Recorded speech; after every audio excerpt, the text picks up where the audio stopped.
السلام علیکم ورحمۃ اللہ وبرکاتہ۔ میں ہوں مفتی سلیم، سلام محبت قبول کیجئے۔ اگر کسی آدمی کو دعائے قنوت یاد نہ ہو تو پھر وہ وتر میں کیا پڑھے؟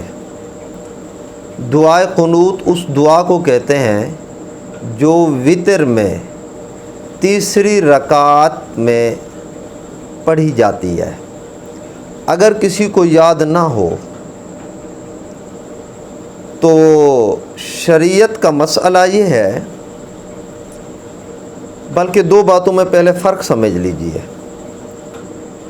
ایک ہے دعا کا پڑھنا اور ایک ہے متعین دعا کا پڑھنا جو مشہور ہے، اللہم انا نستعینک و نستغفرک۔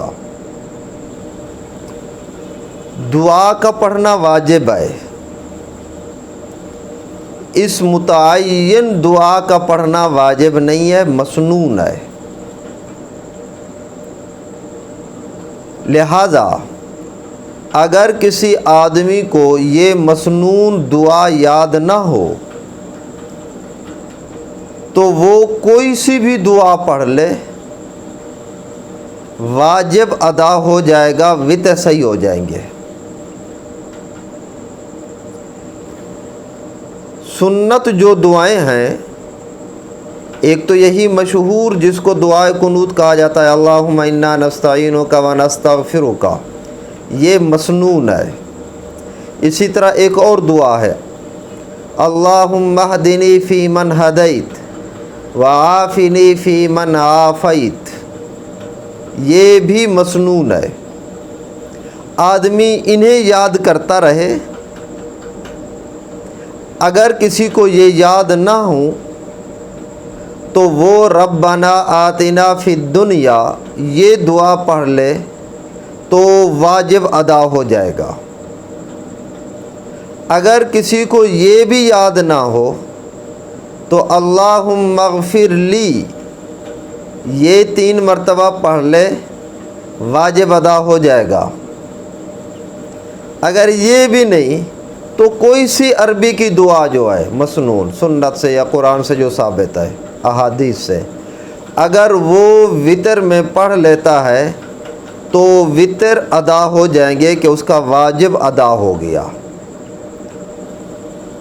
لیکن مشہور دعا جو مسنون ہے اسے بھی یاد کرتا رہے۔ تو خلاصہ یہ نکلا، ایک ہے وتر میں دعا کا پڑھنا، کوئی سی بھی دعا پڑھ لی جائے یہ واجب ہے، اور متعین دعا کا پڑھنا اللہم انا نستعینک وغیرہ یہ واجب نہیں ہے، یہ مسنون ہے۔ لہذا اگر یہ چھوڑ دی، کوئی سی دعا پڑھ لی، واجب ادا ہو گیا، وتر ادا ہو جائیں گے۔ اگر کوئی بھی دعا نہیں پڑھی، کوئی بھی، پھر وتر رہ جائیں گے، واجب چھوٹ گیا، لہذا پھر وتر ادا نہ ہوئے، آخر میں سجدہ سہو ہوگا، سجدہ سہو نہیں کیا تو پھر اس کی قضا ہو جائے گی، دوبارہ پڑھنا پڑے گا، واجب الاعادہ ہو جائیں گے۔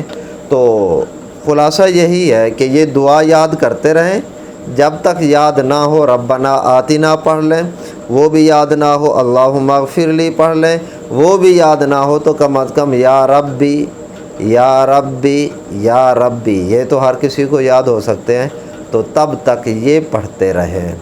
لیکن اگر کسی کو دعائے قنوت جو مسنون ہے، وہ جیسے آج کل پڑھے لکھے لوگ نہیں ہوتے تو ان کے لیے یاد کرنا مشکل ہو جاتا ہے، بعض اوقات یاد تو ہو جاتی ہے لیکن ان کے پڑھنے کے ادائیگی کا انداز ایسا ہوتا ہے کہ مفہوم کچھ کا کچھ ہو جائے، حرکتوں کا فرق ہو جاتا ہے، اعراب کی غلطی ہو جاتی ہے، الفاظ کی غلطی ہو جاتی ہے، تو پھر وہ یہ دعائیں نہ پڑھیں، پھر جو دعا ان کو آسانی سے یاد ہو چکی ہے ربنا آتنا وہ پڑھتے رہیں، جب تک کہ یہ مسنون دعا اچھے طریقے سے یاد نہیں ہو جاتی، تب تک یہ مسنون دعا پھر نہ پڑھیں۔